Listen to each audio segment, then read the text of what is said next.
Welcome, everyone. I am Angela Timberlake. I'm the Vice President of Elevate Women with Jax USA, a division of the Jax Chamber. And I'm thrilled to have Gary Chartrand, former CEO and Executive Chairman for Acosta Sales and Marketing right here in Jacksonville, Florida. Thank you, Gary, for joining us. Thank you, Angela, for having me.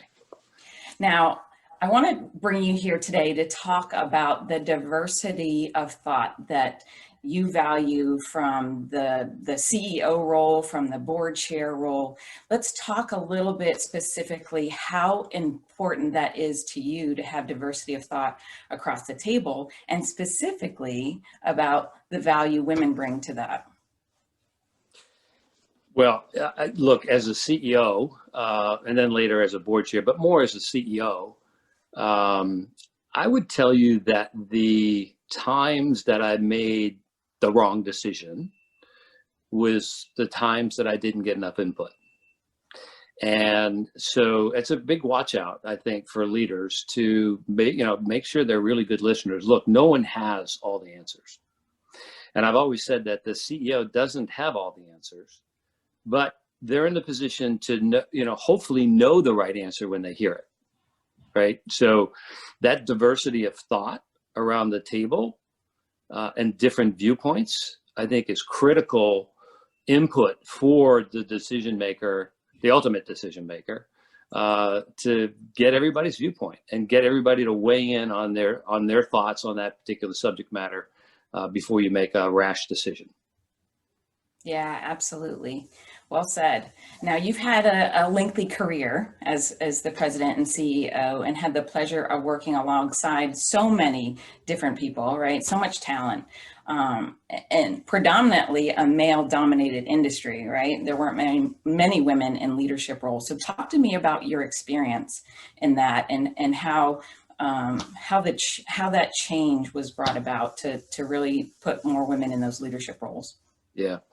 So, I think part of the challenge, at least for me in my career, being 66 years old when I started when I was 20 in the grocery industry itself, there weren't a lot of women in the business. And so part of the trick is for getting women in leadership, is making sure you have a solid bench of high potential employees.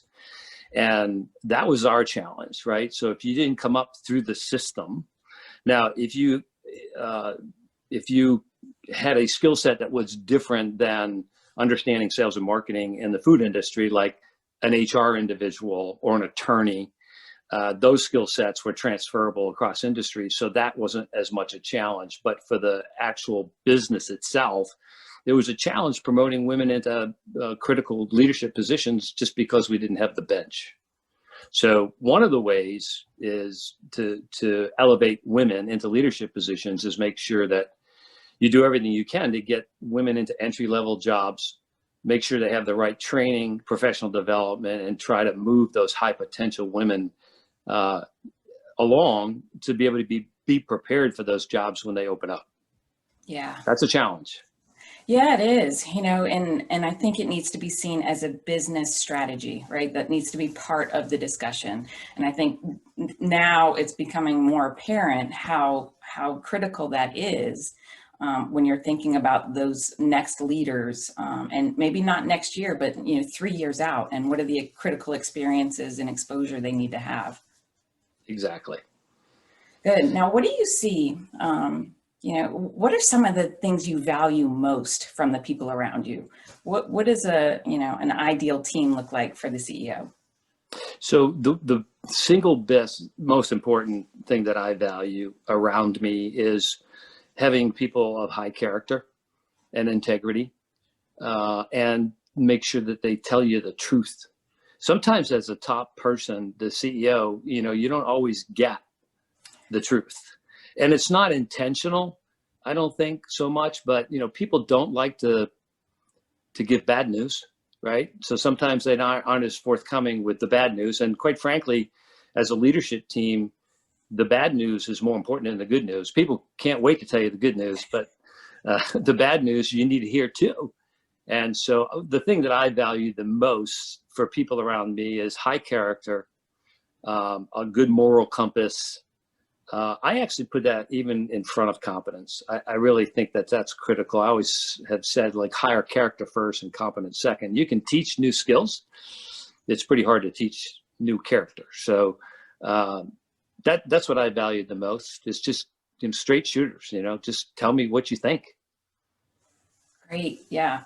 And it is so much, it's so valuable to have people that, you have that trust, right? You have that trust built up that they're not afraid to tell you the truth. So let's go down that path a little bit, because there is, sort of this stigma around women being honest and being able to tell their truth, right? And you've been surrounded by strong women throughout your entire life and your career. So let's talk about maybe sometimes it's labeled as a double standard, right? That when women voice their opinion, they're seen or they're labeled as too aggressive or pushy, or they're difficult to work with, right? Whereas a man might be seen as they're decisive, or they're go-getter, or they're persuasive, right? And so how did you handle this? And maybe how did you deal with these sort of labels that might have come up around you? I didn't really experience a lot of that. I mean, most of the women that are on our leadership team, I felt were actually more collegial, actually less confrontational, and more collaborative, right? Now, I will say this, when you're real aggressive as a female in a male-dominated room, you I guess, sometimes you can come off the wrong way. And however, having said that, conviction without courage isn't worth a damn, right? So if you feel strongly about something, I want to hear it, right? Now, there's obviously the right way to do it, and try to make sure that you are collegial in the process. But there's a way to have strong conviction and have the courage to bring that forth without being confrontational or being looked at as too aggressive, I think. That's great. Very well said. Now, if we continue down this path a little bit, in your opinion, there haven't been that many women for top roles across Northeast Florida, right? And, talk to me a little bit about that, and why do you think that is? So I think, to be totally honest, there's still a lot of old school thinking, right? I mean, the world's changing, and it's changing for the better. I know that, we didn't have a diversity, equity, and inclusion officer when I was the CEO, and that seems to be a prominent position now, to make sure there's a check and balance on making sure that they have a diverse workforce and we have equity in pay and be really inclusive. But look, there's still some old school thinking that's out there. There's male chauvinism that still exists today. And quite frankly, men are making a lot of the decisions about this topic, right? So as we get more women into the leadership positions, then I think they'll have more of a voice about how we do our hiring, right? And the other piece of it is we need to invest. We've got to invest in training and professional development for all our people, but in particular, I think you need to be really focused on this issue and make it a priority that we invest in our high potential women that are in the business. In many ways, I think women actually do a better job in many of the aspects, whether it's work-life balance, maybe being more empathetic, typically better listeners. They're better, I think, in general, I'm speaking in general, I think they multitask better. They're good at, I think, handling crisis. They can wear many hats. So there's a lot of strengths in women. And if you don't tap into those skill sets and bring them onto your team, you'll be missing out. Yeah, I completely agree. Now, I do think women tend to over prepare too, right? Like we feel like we have to go through these trainings. We feel like we have to get these certifications in order to prove ourselves. Whereas, men just tend to be in the right place at the right time. So there's a little bit of that too, that I think that we need to address in this community too, is that we don't necessarily need to train women more. We just need to create those opportunities and those connections sometimes. Yeah. And build the bench, right? I think that's really important to make sure that when you have a high level position open, that you have several women that are capable of filling that job. Yeah, absolutely. That'll go a long way, I think. Yeah, I agree. Now, from your perspective, what would be the one piece of advice that you could give, business leaders across our community to embrace diversity more? So I think how we select leaders and what's important, I mentioned, character, moral compass, I think if we will focus more on competence versus confidence, maybe, humility versus charisma. Sometimes you think you got to have this charisma, to be a great leader. It's not true. Integrity, versus sort of the, big egos, narcissistic system. I think if we focused on those things, I think we'd have more women in leadership positions. That's great. Now, being just looking at the landscape and seeing, where their opportunities are.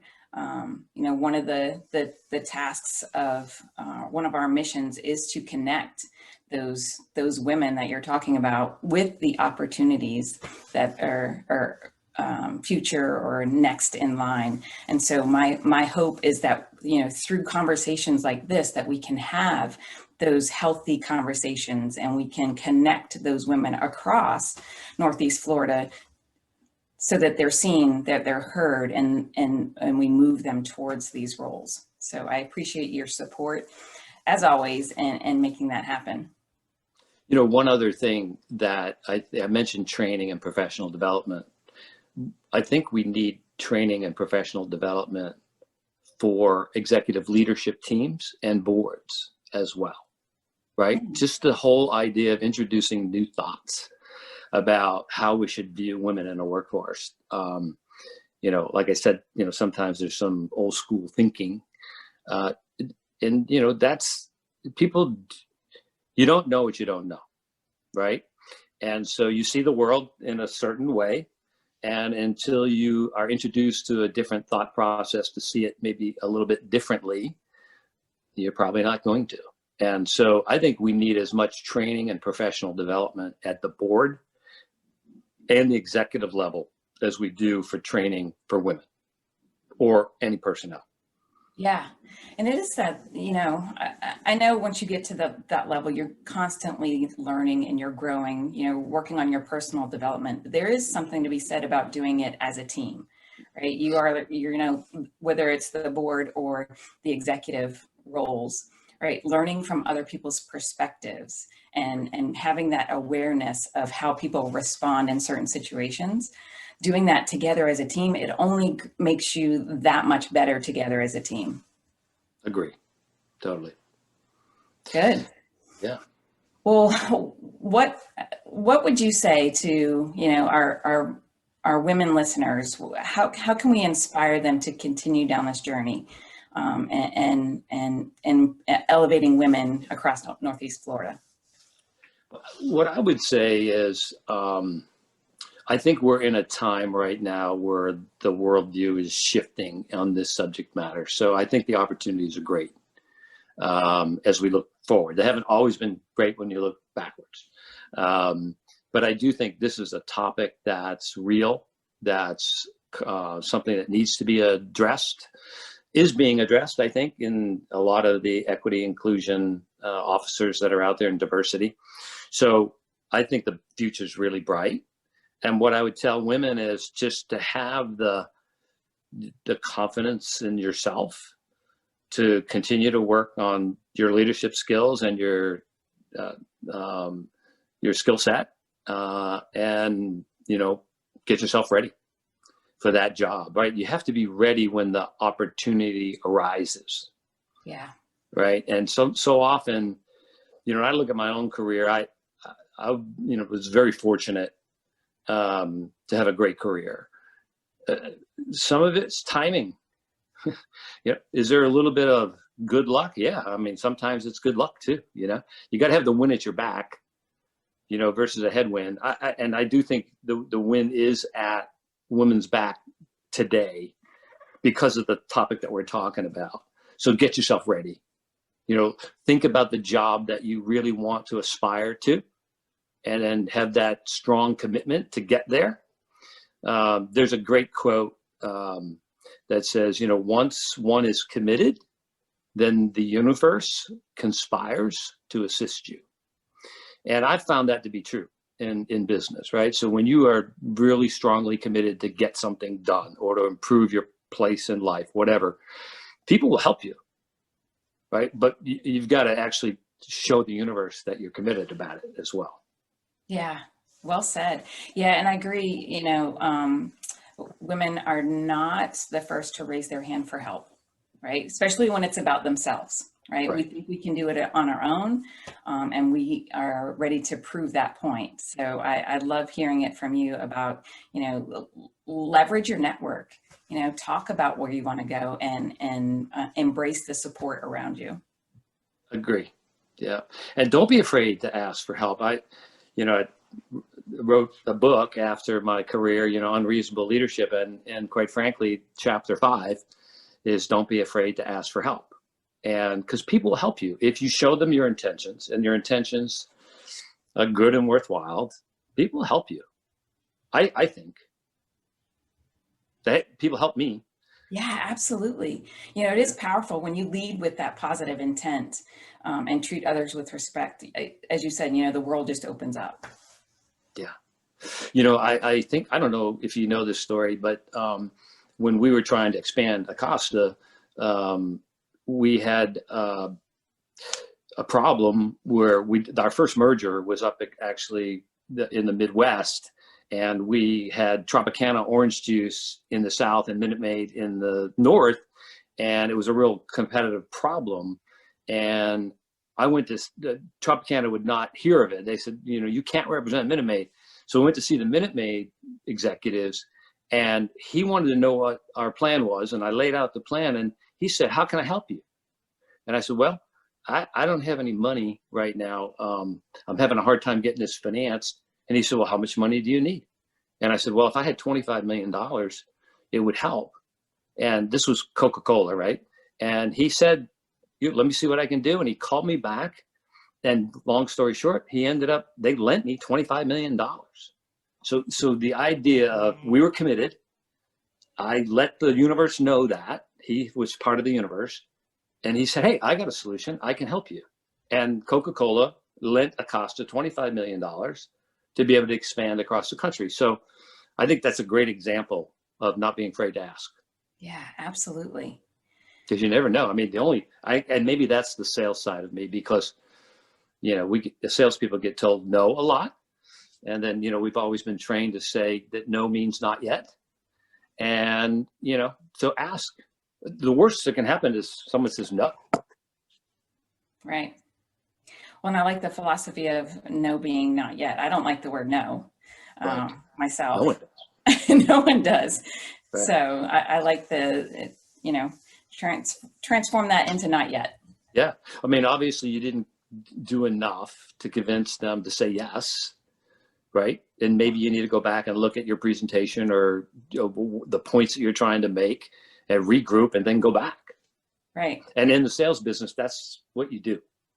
I mean, how many times early on in my career, I'd go to Winn-Dixie, I'd present something, and they'd turn me down, and I have to figure out how to go back with a different angle, and then get them to yes.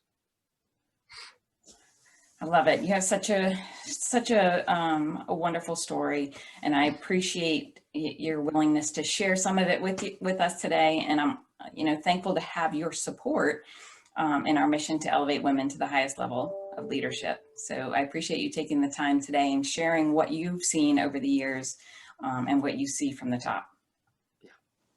I think women are well positioned. We haven't done all we could in the past. I think women at one point in time, back in history, was sort of relegated to teaching and nursing. And the glass ceiling had come off, but we still had barriers for a lot of women. And I do think the wind's at your back now, and it's a great topic. And I would encourage every company in Jacksonville to focus on this issue and make it a priority, and should be part of your strategic plan to elevate women into leadership roles. Well said. Great. Thank you, Gary. Thanks, Angela. As people start watching this, feel free to comment and ask questions. We'll keep Gary live through the chat. So if you have questions as you're watching this over the next week, the next month, don't hesitate to reach out and ask your questions. Thank you for your time today. It's been a pleasure. Thank you, Angela. Have a good day. Bye-bye.